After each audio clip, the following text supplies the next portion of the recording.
سلام دوستان عزیزم، میخوام امروز در مورد یکی از نکات مهم جلسه دوم کارگاه هم صحبت کنم. جلسه دوم کارگاه اهمالگری و کمالگرایی من دوشنبه 27 شهریور برگزار شدش. تو این جلسه من با باورها و نگرشها و فکرهای مراجعینم و شرکت کنندگانم در واقع کلنجار رفتم، یعنی اونها رو جلوی چشمشون آوردم تا اونها رو بررسی کنن. یکی از موارد خیلی مهم که باید با کمالگراها و اهمالگرها کار کرد اینه که چه باوری نسبت به موفقیت و شکست دارن، کلاً چه باوری نسبت به دستاوردهاشون دارن، در مورد مسائل مختلف مثل انتظارات و توقعاتشون چی فکر میکنن. من میخوام در مورد یکی از اینها مثال بزنم که حالا تو جلسه دوم برای شرکت کنندگانم مفصل 2 ساعت صحبت کردم و بهشون تمرین و کاربر دادم. یکی از مسائل خیلی مهم که باید بهش دقت کنیم نوع انتظارات و توقعات ما و معیارها و استانداردها هستش. این استانداردها رو چه کسی برای شما تعیین کرده؟ خودتون تعیین کردید؟ دیگران تعیین کرده؟ جامعه تعیین کرده؟ آیا لزوما این استانداردها درستن؟ مثلا من میخوام یه دوست خوب پیدا کنم. خب دوست خوب یعنی چی؟ دوستیه که روشن فکر باشه، دست و دل باز باشه، با مرام باشه، با معرفت باشه. اصلا معنای تو از با معرفت بودن چیه؟ تفسیر تو از فکر باز چیه؟ روشن بینی چی هستش؟ یا اینکه کسی توسعه فکری داشته باشه باعث رشد خودش و من بشه. آیا اصلا ما آدمی داریم که همه این فاکتورها رو داشته باشه؟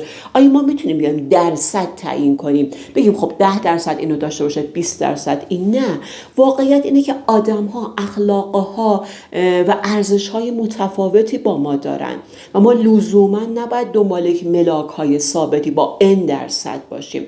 خب حالا خانم دکتر یعنی چی؟ یعنی مثلا دوست من با معرفت نبود، با مرام نبود، بگم اشکالی نداره؟ نه، مهم اینه که ما بدونیم یه آدم سالم که برای ما امنیت روانی ایجاد میکنه چه فاکتورهایی داره. آیا به نیازهای خودش آشنا هست؟ به نیازهای دیگری آشنا هست به طور نسبی؟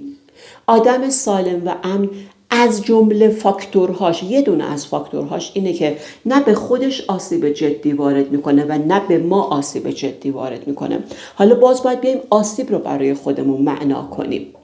مثلا ممکنه من یه دوستی داشته باشم که سیگاری باشه، اخلاقای خوبی داره ولی کنار من مدام سیگار میکشه. خب و من ازش خواهش میکنم که اشکالی نداره سیگار میکشی ولی پیش من سیگار نکش، و قبول میکنه، اما در خلوت خودش یا پیش بقیه ممکنه سیگار بکشه. خب فعلا ضرری به من وارد نمیکنه، یا نمیتونم بگم که ضرر خیلی کلانی داره به خودش وارد میکنه، چون دارم میبینم که اخلاقای دیگه‌اش بدک نیستش. در واقع من وقتی کنارش هستم آرامش دارم، امنیت روانی دارم.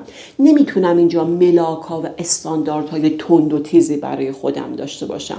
شما وقتی استاندارداتون ثابته، وقتی استاندارداتون بالاست، هم به خودتون دارید آسیب وارد میکنید هم به دیگران، چون این توقعات زیاد باعث میشه که برآورده نشه و در شما هیجانات نامطلوب ایجاد بشه.